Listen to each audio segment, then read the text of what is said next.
Momen tahun baru adalah momen yang paling kutunggu. Biasanya aku diberikan cuti kerja kurang lebih 1 minggu. Dan aku sering menghabiskan momen pergantian tahun baru ini untuk melakukan hobiku, yaitu off-road dengan motor trail. Biasanya off-road yang kulakukan memang tidak melibatkan banyak orang atau komunitas off-road lainnya.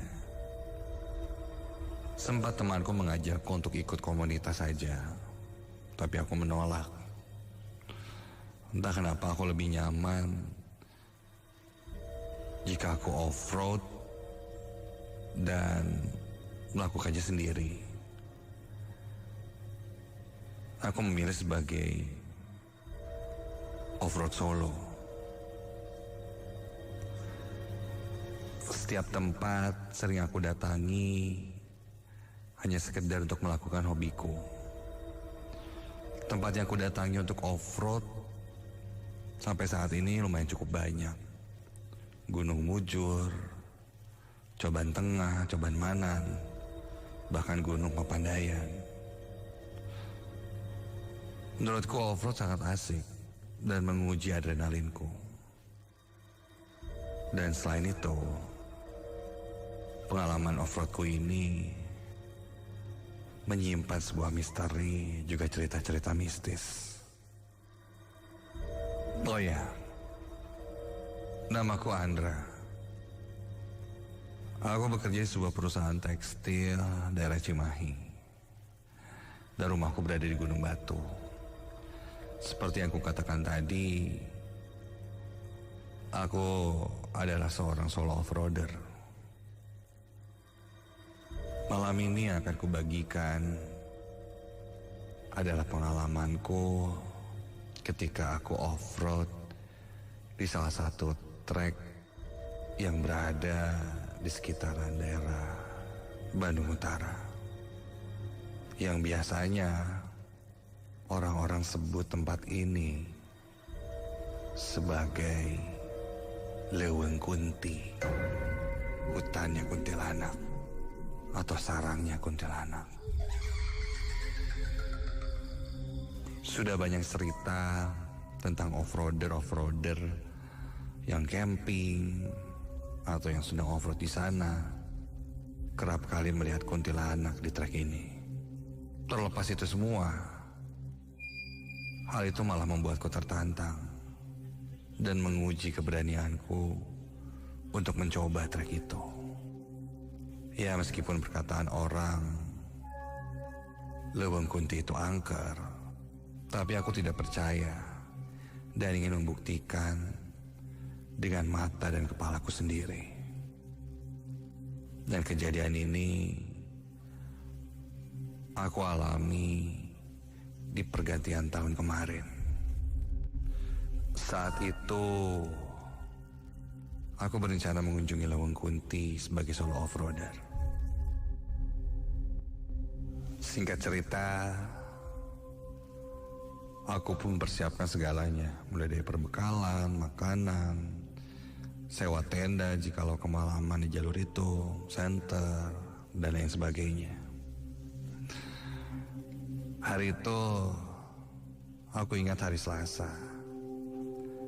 Sekitar sore hari jam 5, aku pun mulai berangkat dengan motor trailku. Dari rumahku di Gunung Batu menuju Leweng Kunti.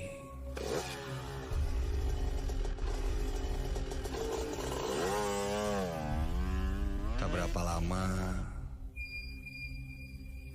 sampailah aku di lokasi. Kurang lebih saat itu sekitar jam 6 sore. Dan azan maghrib pun sudah berkumandang. Salah satu penjaga di tempat itu bertanya padaku, apa aku mau off-road? Iya, aku menjawab aku memang ingin off-road.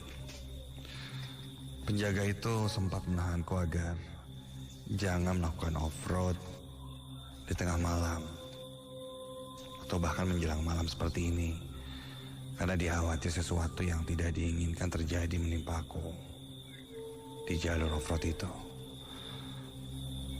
Namun aku memaksa, meskipun dia terus memaksaku untuk tidak melanjutkan melewati trek itu. Aku orang yang tidak suka diatur dan tidak suka dipaksa. Aku coba yakinkan bahwa tidak akan terjadi apa-apa.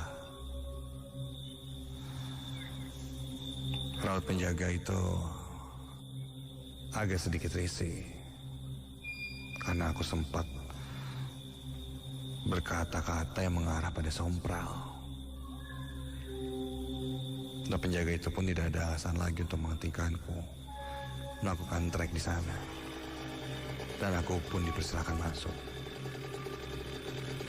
Setelah sholat maghrib, aku bersiap-siap ganti semua pakaian trailku, menggunakan segala perlengkapan lainnya, mulai dari helm motocross, sepatu, kaos lengan panjang, dan celana panjang untuk menyusuri trek pertama di sana.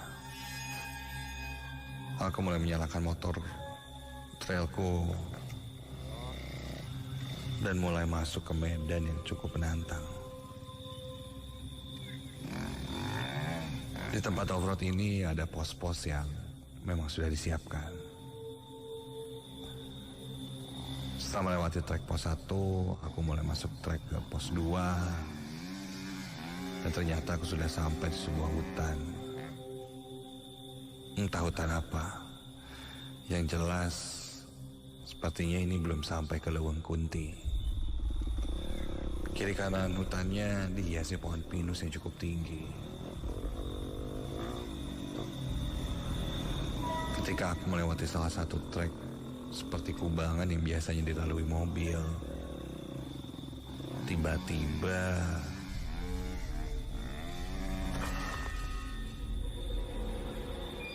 motorku terjebak dan sangat susah untuk melintas.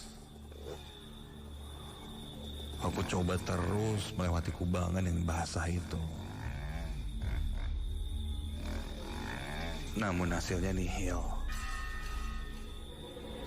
Motorku terjebak di sana. Sangat berat sekali untuk keluar dari kubangan itu. Hari semakin malam. Suara motor trailku memecah keheningan malam. Sesekali ku dengar juga suara burung dan binatang-binatang malam lainnya. Aku sekuat tenaga coba terus untuk keluar dari kubangan yang basah dan licin itu. Hasilnya nihil. Sampai dari arah berlawanan, aku melihat ada mobil off-road yang mendekatiku.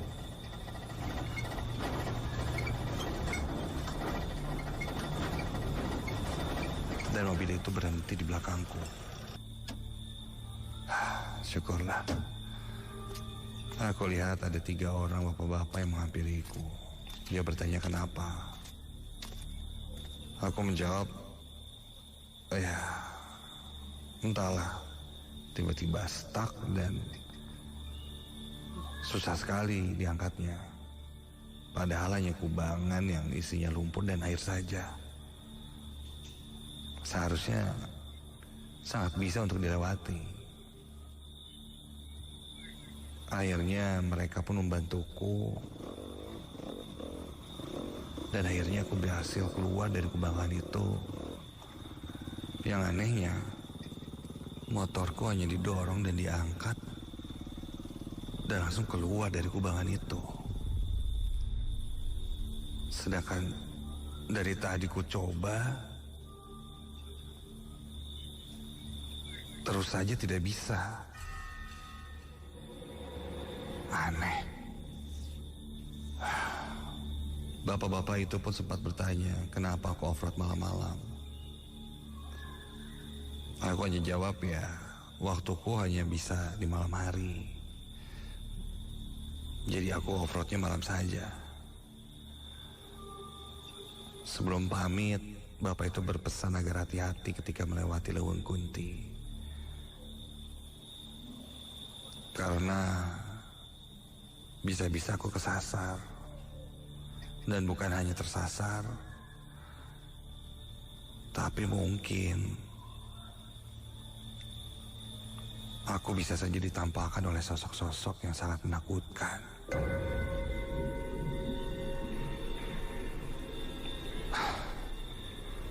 Itu lagi pikirku.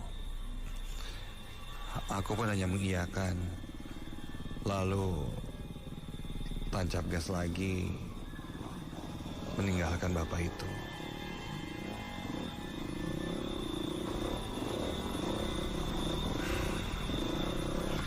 Aku sempat menengok lagi ke belakang.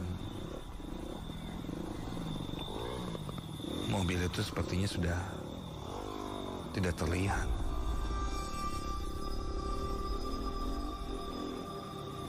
Aneh.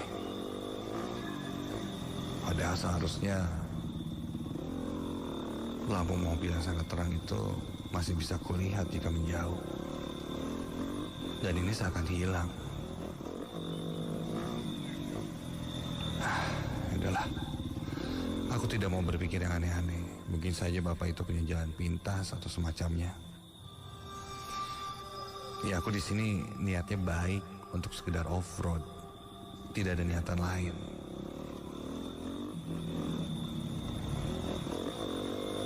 Tiga 30 menit perjalanan, akhirnya aku sampai di sebuah persimpangan. Ada pelang yang menunjukkan ke arah Gunung Tangkuban Perahu, dan pelang kedua menuju ke arah Leweng Kunti. Leweng Kunti,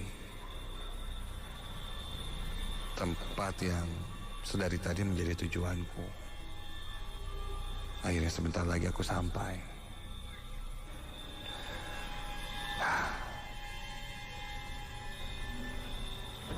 Tanpa pikir panjang, aku pun mengambil arah berbelok ke arah Leweng Kunti. Dan kecepatan kurang lebih 30 km per jam, aku melewati trek yang semakin lama semakin sulit untuk dilewati. Maklumlah, sebenarnya jalur ini adalah jalur yang biasanya hanya digunakan untuk mobil off-road, bukan motor. Untungnya semua trek sulit itu bisa aku lewati.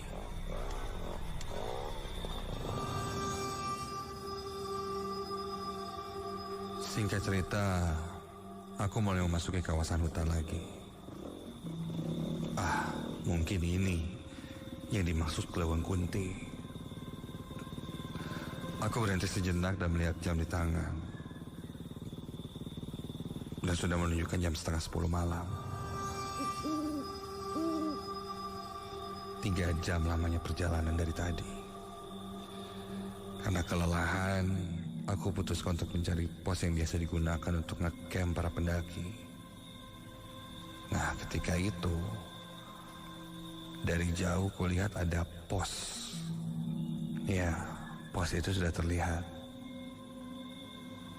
Aku lihat di sana juga ada musola, kamar mandi, dan ada lapak untuk camping. Dan kulihat juga ada beberapa tenda yang berdiri di sana. Aku hampiri tempat itu dan kuparkirkan motorku bersebelah dengan musola. Aku duduk lemah sambil sonjoran di depan musola itu, sambil makan cemilan yang aku bawa. Suasana saat itu sangat dingin. Untungnya tubuhku ditutupi dengan jaket yang cukup tebal. Aku lihat ke arah tenda, seperti tidak ada tanda-tanda kehidupan.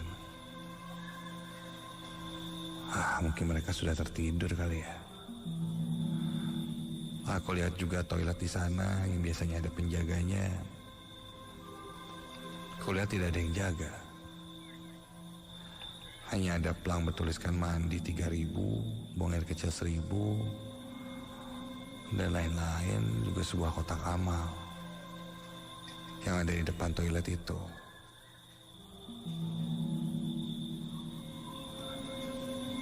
Ketika aku sedang santai-santainya menikmati cemilan, tiba-tiba, astaga,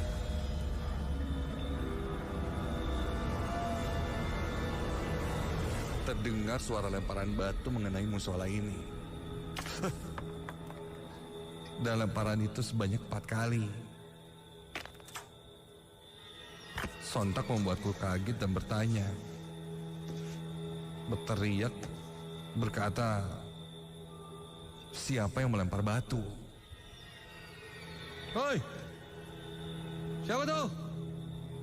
Hei, lempar batu, hei. Aku coba melihat keluar ke sekitar musola, dari samping kanan sebelah motorku, ke samping kiri, ke belakang. Tapi tidak ada apa-apa.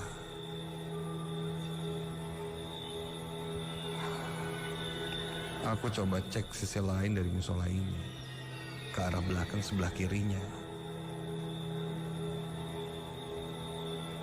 Dan ketika aku sampai ke belakang musola, tiba-tiba terdengar suara cicak.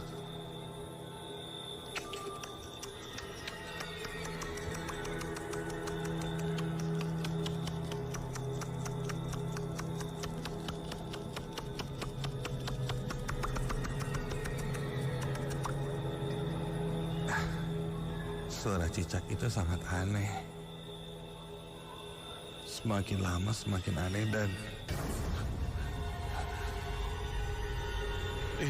yang kupikir itu suara cicak kini perlahan berubah menjadi suara tawa cekikikan seorang perempuan.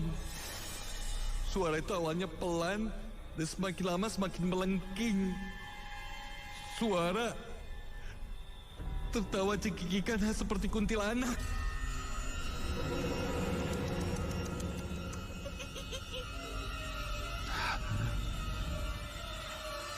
Kontan aku berlari mengambil tas dan menghampiri tenda. Belum sempat menuju ke arah tenda, yang tadinya kulihat ada tenda berdiri, tapi kali ini hanya tanah kosong saja. Tidak ada tenda sama sekali. Hah? Kenapa tiba-tiba hilang? Hah? Padahal jelas sebelumnya aku lihat ada tenda. Bahkan aku lihat seperti ada orang yang sedang ngecamp di sana. Tapi kini seakan semuanya hilang di telan bumi. Tidak ada, kosong. Sadar ada yang tidak beres, aku pun berlari ke arah motor. Aku nyalakan motorku dan aku langsung menancap gas kembali ke arah pulang.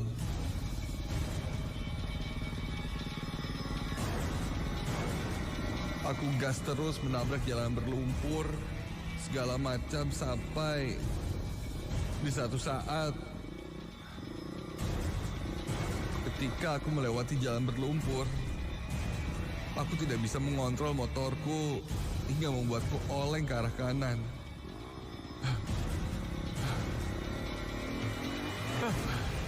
Namun untungnya itu tidak membuatku terjatuh. Aku sempat berhenti sejenak dan tiba-tiba bulu kuduku berdiri seketika.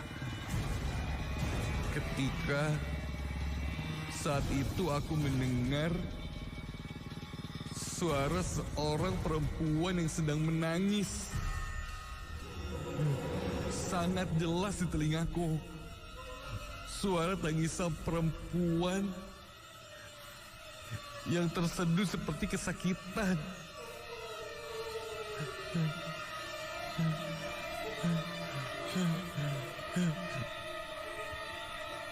Aku coba terus menggas motorku untuk keluar dari kubangan lumpur yang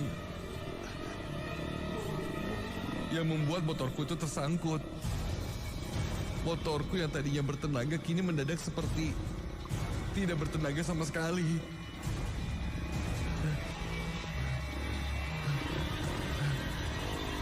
Aku terus gas motorku sekuat tenaga hingga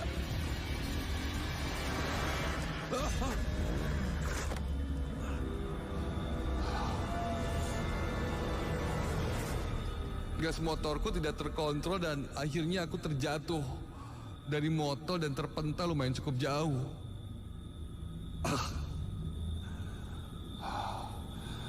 Bagian lenganku lecet dan kaos panjangku sobek saat itu. Aku memegangi tangan dan berusaha meminta tolong. Tapi minta tolong pada siapa?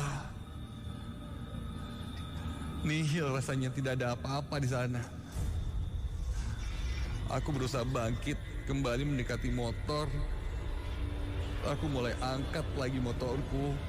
Dan ketika aku angkat motorku dan mencoba menyalakannya lagi,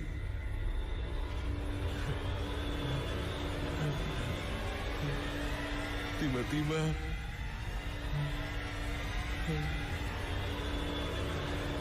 aku merasakan ada yang terus memperhatikanku dari belakang. Buru-buru ku nyalakan motorku, tapi motorku tak bisa menyala. Berkali-kali aku menyelah motorku, hasilnya nihil.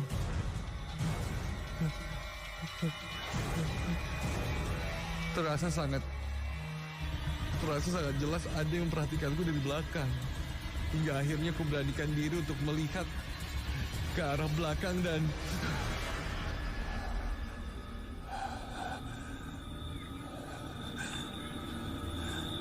di belakangku terdapat pohon pinus yang tinggi yang berjajar.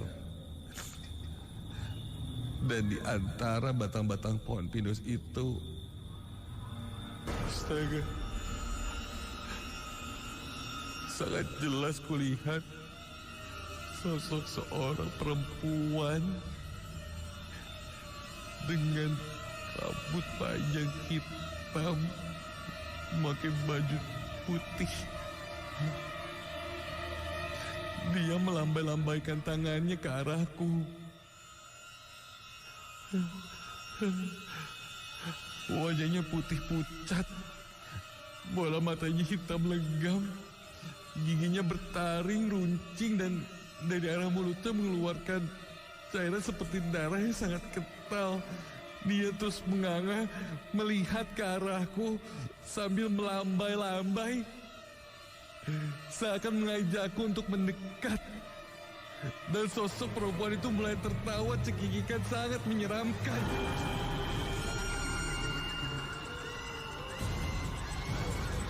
Ketika itu aku sama sekali tidak bisa bergerak. Aku hanya diam sambil terus seakan dipaksa untuk melihat ke arah sosok perempuan itu. Mulutku tak bisa terbuka, seperti dikunci. Aku hanya bisa melafalkan doa di dalam hati dan berharap sosok itu pergi dari hadapanku.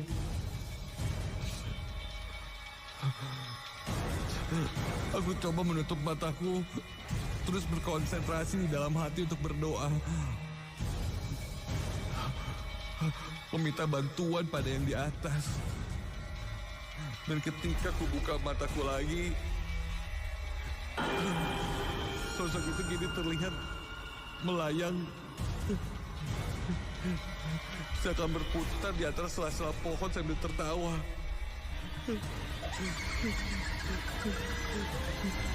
Dan seketika itu aku bisa menggerakkan badanku dan buru-buru menyalakan motorku. Tancap gas meninggalkan tempat itu.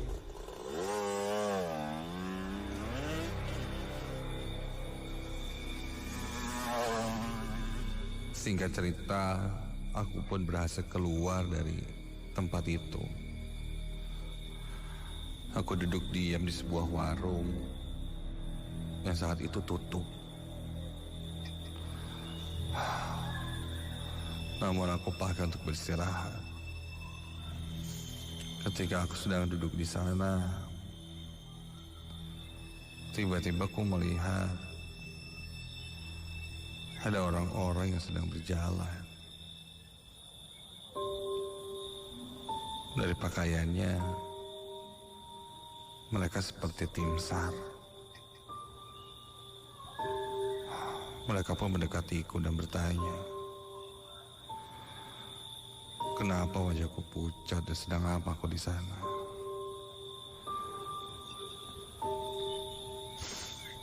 Mereka tim SAR yang sedang mengontrol daerah tempat itu. Betapa kagetnya mereka ketika aku melewati jalur itu, yang saat itu katanya memang tidak diizinkan untuk beroperasi, apalagi menjelang malam. Itu menjadi salah satu larangan tidak tertulis di jalur itu, bahwa jika mereka tidak boleh masuk di sana dan off-road di malam hari. Dan jika pun terlanjur sudah masuk off-road di sana, sangat dianjurkan tidak berhenti di Leweng Kunti. Dan bisa jadi sosok yang ada di sana tidak nyaman dengan kehadiranku. Dan katanya tak jarang sosok itu sering mengikuti sampai ke rumah. Begitu ucap mereka. Aku terdiam syok, lemas. Hingga matahari pun terbit. Barulah aku bisa pulang.